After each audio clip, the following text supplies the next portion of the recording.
কানা খুলকুহুল কুরআন। তোমরা কি কোরআন পড়ো না? রাসূল সাল্লাল্লাহু আলাইহি ওয়াসাল্লামের চরিত্র ছিল কোরআন। সহিহ মুসলিমের মধ্যে হাদিসটি এসেছে। প্রিয় বন্ধুরা, আমার আপনার প্রিয় নবী, সেই নবীর চরিত্র ছিল কোরআন। এর মানে হচ্ছে কোরআনুল কারীমে আল্লাহ রাব্বুল আলামিন যা কিছু আদেশ করেছেন, যা কিছু নিষেধ করেছেন, যা আদেশ করেছেন তা অক্ষরে অক্ষরে পালন করেছেন, যা নিষেধ করেছেন তা থেকে বিরত থেকেছেন। তাহলে আমার আপনার রাসূলের আদর্শ যদি হয় এমন, তাহলে আমরা যারা আছি কোরআন মানি না, আমরা যারা আছি কোরআন বিরোধী কাজ করি, আমরা যারা আছি কোরআনের কথা শুনলে হট্টগোল করি, আমরা যারা আছি কোরআনের আওয়াজ যেন অন্যের কানে না পৌঁছায় এইরকম কাজ করি, এমনও জায়গায় আছে মাইক কেড়ে নেয়, এমনও জায়গায় আছে চেষ্টা করে, এত পরিমাণ চেষ্টা করে যে কোরআনের আওয়াজ যেন অন্যের কানে না যায়। তাহলে আমরা যারা এই কোরআন বিষয়ে এইরকম করি, তারা কি আসলে এই কোরআনকে মানি? তারা আমরা কোরআনকে মানি না, তারা কোরআনকে মানি না। কিয়ামতের দিন এই কোরআন আমাদের বিপরীতে সুপারিশ করবে। এমনকি প্রিয় নবী সেদিন আল্লাহর কাছে কাঁদবে আর বলবে, আল্লাহ, আমার এই কওম, আমার এই উম্মতেরা তোমার কোরআন পরিত্যাজ্য করেছিল, আমার এই উম্মতেরা তোমার কোরআন পরিত্যাজ্য করেছিল। সেই দিন যেদিন নবীজি আমাদের বিরুদ্ধে অভিযোগ করবে আল্লাহর কাছে, সেই দিন কিন্তু আমরা বাঁচতে পারবো না। তাহলে যেই রাসূলের, যেই নবীর চরিত্র কোরআন অনুযায়ী ছিল, কোরআন যেগুলো আদেশ ছিল অক্ষরে অক্ষরে পালন করেছে, আর যেগুলো নিষেধ ছিল তা থেকে বিরত থেকেছে, যেই রাসূলের আদর্শ এমন ছিল, সেই রাসূলের উম্মাহ দাবি করতে একটাবারও কি তোমার চিন্তা হয় না? একটাবারও কি তোমার চিন্তা হয় না যে রাসূলের আদর্শ অনুযায়ী নিজেকে গঠন করতে হবে? وسلموا تسليما اللهم صل على محمد وعلى آل محمد كما صليت على إبراهيم وعلى آل إبراهيم إنك حميد مجيد اللهم بارك على محمد وعلى آل محمد كما باركت على إبراهيم وعلى آل إبراهيم إنك حميد مجيد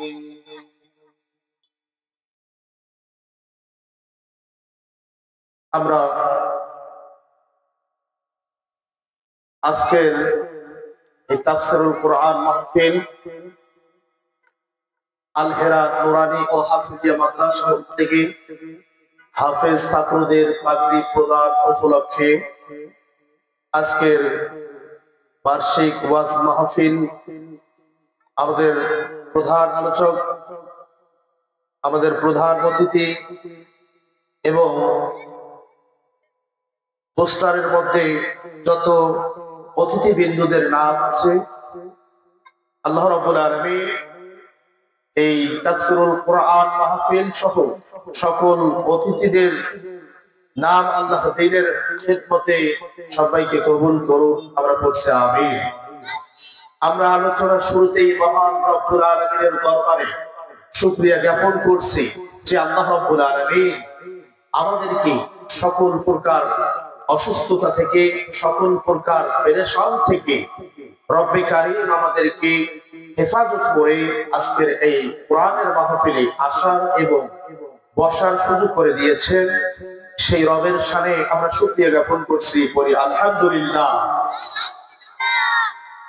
সেই নবীর শানে আমরা দরুদের সালাম প্রেরণ করি যে রাসূল আমাদের পথ প্রদর্শক, যে রাসূল জাহেলিয়াতের সময়ে এসে অন্ধকার ছন্ন দূর করেছেন। যেই রাসূলের দেখার প্রতি চললে আমরা নাজাত পাবো, সেই রাসূলকে নেতা মেনে আমার সংক্ষিপ্ত আকারে দরুদ সালাম প্রেরণ করছে পরি সাল্লাল্লাহু আলাইহি ওয়াসাল্লাম। সম্মানিত উপস্থিতি, আজকের আলোচনার বিষয় নিচ্ছি যে রাসূলের সিরাত বা রাসূলের পথ, রাসূলের সুন্নাহ, রাসূলের আদর্শ, এটা আমাদেরকে জানতে হবে। রাসূলের বিষয়ে যদি সামান্য পরিমাণও জানি, এটাকে আমাদের আমলের জন্য খুবই গুরুত্বপূর্ণ কাজে লাগবে। আর যদি না জানি, তাহলে এটা আমাদের জন্য খুবই অজ্ঞতার কারণ হবে। রাসূলের সুন্নাহ অনুযায়ী জীবন গঠন করলে ইহকাল যেমন সফলতা পাওয়া যাবে, তেমনি পরকালেও সফলতা পাওয়া যাবে। এই জন্য রাসূলের আদর্শ সুন্নাহ যদি আমরা মানতে চাই, তাহলে রাসূলের সুন্নাহ বিষয়ে আমাদের জ্ঞান জানতে হবে। রাসূলের আদর্শের জ্ঞান যদি আমাদের ভিতরে না থাকে, তাহলে আমরা কখনো এই রাসূলের আদর্শ মানতে পারবো না। এই জন্য সামান্য কিছু হলেও আমরা যেগুলো জানি আর যেগুলো জানি না, যেগুলো জানি আলহামদুলিল্লাহ, কিন্তু যেগুলো জানি না সেগুলো আজকে জানার চেষ্টা করব। যেমন আমরা জানি মাথায় টুপি দেয়া সুন্নাত, মিষ্টি খাওয়া সুন্নাত, এমন অসংখ্য সুন্নাত গুলো জানি, কিন্তু এমনও কিছু সুন্নাহ আছে, এমনও কিছু রাসূলের আদর্শ আছে যা রাসূল করতেন, কিন্তু আমরা সেটা জানি না, মানবো কেমনে? এই জন্য সেগুলো মানতে হলে আমাদেরকে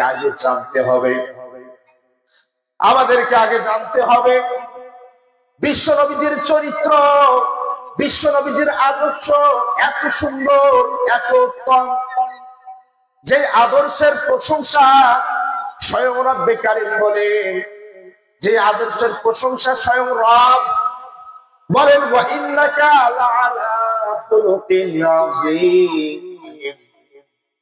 হে রাসূল, আপনি নিশ্চয় আপনি মহৎ চরিত্রের অধিকারী, মহৎ চরিত্রের অধিকারী। আজকে আমরা যাদের আদর্শ মেনে চলবো, যাদের আদর্শ অনুযায়ী চলবো, তারা কি মহৎ হতে পারে? যেখানে আল্লাহ রাব্বুল আলামিন তার রাসূলকে মহৎ চরিত্রের অধিকারী বললেন, মহৎ চরিত্র কাকে বলা হয়? কার নামে মহৎ চরিত্রটা বসানো যায়?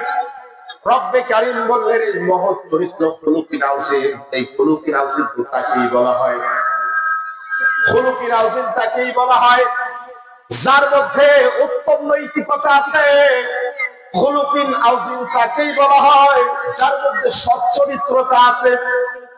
খুলুকিন আযীম এই শব্দের মধ্যে রব্বে কারীম এত বেশি অর্থ দিয়েছে, অর্থাৎ এমন একটি সর্বোচ্চ চরিত্র, এমন একটি চরিত্র যা মানব জীবনের প্রতিটি দিককে ফুটিয়ে তুলবে, এমন একটা চরিত্র, সেই চরিত্রকে রব্বে কারীম রাসূলের শানে ব্যবহার করলেন। খুলুকিন আযীম।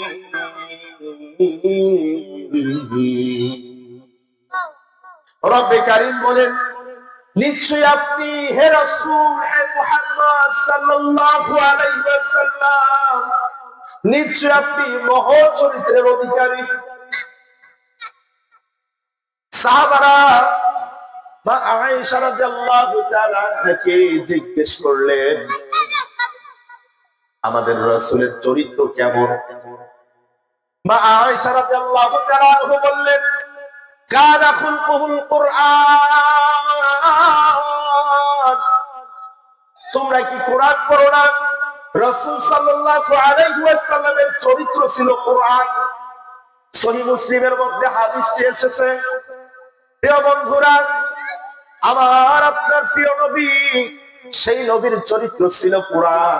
এর মানে হচ্ছে কোরআনুল কারীমে আল্লাহ রাব্বুল আলামিন যা কিছু আদেশ করেছেন, যা কিছু নিষেধ করেছেন, যা আদেশ করেছেন তা অক্ষরে অক্ষরে পালন করেছেন, যা নিষেধ করেছেন তা থেকে বিরত থেকেছেন। তাহলে আমার আপনার রসুলের আদর্শ যদি হয় এমন, তাহলে আমরা যারা আছি কোরআন মানি না, আমরা যারা আছি কোরআন বিরোধী কাজ করি, আমরা যারা আছি কোরআনের কথা শুনলে হট্টগোল করি, আমরা যারা আছি কোরআনের আওয়াজ যেন অন্যের কানে না পৌঁছায় এইরকম কাজ করি, এমন জায়গায় আছে মাইক কেড়ে নেয়, এমন জায়গায় আছে চেষ্টা করে, এত পরিমাণ চেষ্টা করে যে কোরআনের আওয়াজ যেন অন্যের কানে না যায়। তাহলে আমরা যারা এই কোরআন বিষয়ে এইরকম করি, তারা কি আসলে এই কোরআনকে মানি? তারা আমরা কোরআনকে মানি না, তারা কোরআনকে মানি না। কিয়ামতের দিন এই কোরআন আমাদের বিপরীতে সুপারিশ করবে। এমনকি প্রিয় নবী সেদিন আল্লাহর কাছে কাঁদবে আর বলবে, আল্লাহ, আমার এই কওম, আমার এই উম্মতেরা তোমার কোরআন পরিত্যাজ্য করেছিল, আমার এই উম্মতেরা তোমার কোরআন পরিত্যাজ্য করেছিল। সেই দিন যেদিন নবীজি আমাদের বিরুদ্ধে অভিযোগ করবে আল্লাহর কাছে, সেই দিন কিন্তু আমরা বাঁচতে পারবো না। তাহলে যেই রসুলের, যেই নবীর চরিত্র কোরআন অনুযায়ী ছিল, কোরআন যেগুলো আদেশ ছিল অক্ষরে অক্ষরে পালন করেছে, আর যেগুলো নিষেধ ছিল তা থেকে বিরত থেকেছে, যেই রসুলের আদর্শ এমন ছিল, সেই রসুলের উম্মাহ দাবি করতে একটাবারও কি তোমার চিন্তা হয় না? একটাবারও কি তোমার চিন্তা হয় না যে রসুলের আদর্শ অনুযায়ী নিজেকে গঠন করতে হবে? রসুলের আদর্শ কি? রসুলের আদর্শ হলো কোরআনে যা কিছু তোমাকে হুকুম করা হয়েছে তা অক্ষরে অক্ষরে পালন করা, আর যা কিছু নিষেধ করা হয়েছে তা থেকে বিরত থাকা।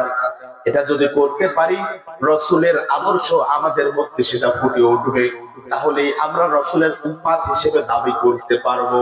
কোরআন মানি না, কোরআনে যা কিছু নিষেধ করেছেন সেগুলোই করি, কোরআনে যা কিছু করতে বলে নাই সেগুলোই করতেছি, এটা কখনোই রসুলের উম্মা হিসেবে মানায় না, উম্মা হিসেবে মানায় না। জেনে রাখবেন, কিয়ামতের দিন রসুলের উম্মাহ যদি না হই, রসুলের উম্মাহ বিরোধী যদি কাজগুলো করি, তাহলে কিয়ামতের দিন আমাদের কপালে দুঃখ ছাড়া আর কোনো কিছুই জুটবে না। এই জন্য আজকে রসুলের আদর্শ আমরা জানবো। রসুলের বিভিন্ন আদর্শের মধ্যে 4টি আদর্শ আমরা আজকে জানবো। রসুলের 4টি আদর্শ আমরা জানবো, সে অনুযায়ী 4টি আদর্শ আমরা মানার চেষ্টা করব। 1 নাম্বার আদর্শ, আজকে যে 4টি বিষয়, 4টি আদর্শ আমরা জানবো, তার মধ্যে 1 নাম্বার আদর্শ হলো ভালো যোগ্য মানুষদের জন্য হেদায়েত ও সফলতার জন্য দোয়া করা। সমাজে থাকতে পারে হিন্দু, বৌদ্ধ, খ্রিস্টান কিংবা মুসলমান কিংবা নাস্তিক, কেউ আল্লাহকে বিশ্বাস করে, কেউ বিশ্বাস করে না, কেউ মুশরিক, কেউ আল্লাহর সঙ্গে শরীক স্থাপন করে, যাই হয় না কেন, সেই মানুষটা যদি প্রভাবশালী হয়, সৎ হয়, সেই মানুষটা যদি যোগ্য হয়, মনে করেন যে ওই মানুষটা যদি ইসলামের খাতায় নাম লেখা হতো, ওই মানুষটা যদি ইসলামের ছায়াতলে আসতো, ইসলাম আরো সুসজ্জিত হতো। এই লোকগুলোর জন্য দোয়া করতে হবে, এই লোকগুলোর জন্য দোয়া করতে হবে। রাসূল আমাদেরকে শিক্ষা দিয়েছেন, আবু জেহেল ও উমারের জন্য দোয়া করে। রাসূল দোয়া করেছেন, আল্লাহুম্মা আ'iজ্জাল ইসলাম ইয়া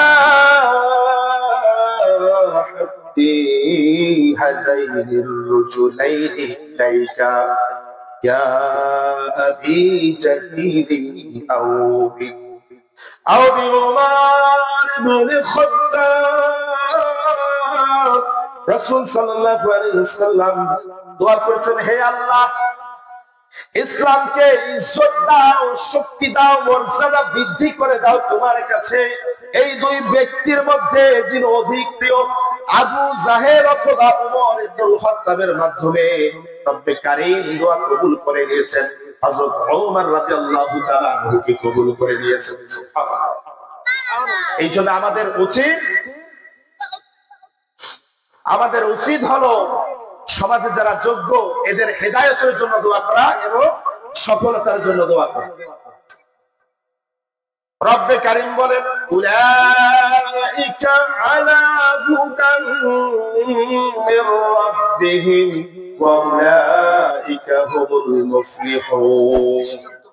তারাই তো সফল কাম যারা হেদায়েত প্রাপ্ত হয়েছে, যাদেরকে রব্বে কারীম হেদায়েত দিয়েছেন তারাই সফল কাম। এই জন্য আমরা ওই সকল ব্যক্তিদের জন্য সফলতা হেদায়েতের জন্য দোয়া করব। এই দুনিয়াতে যারা হেদায়েত পেয়েছে তারাই সফল কাম। আর যারা হেদায়েত থেকে বঞ্চিত হয়েছে, অনেক মুসলমান দেখবেন মুসলমানের ঘরে জন্ম নিয়েও মুসলমানিত্ব শেষ হয়ে যায়, দেখবেন নাস্তিক হয়ে যায়, খ্রিস্টান হয়ে যায়, পথভ্রষ্ট হয়ে যায়। এমন যেন আমাদের নসিবে কখনো না আসে। আমরা সেই কামনাই করবো, আল্লাহর কাছে সেই প্রার্থনা করব, রব্বে কারীম যারা আমাদেরকে পথভ্রষ্ট না করেন সেই কামনা করবো তো ইনশাআল্লাহ। রব্বে কারীম আমাদেরকে কবুল করে। আমরা সকলে বলছি আমিন।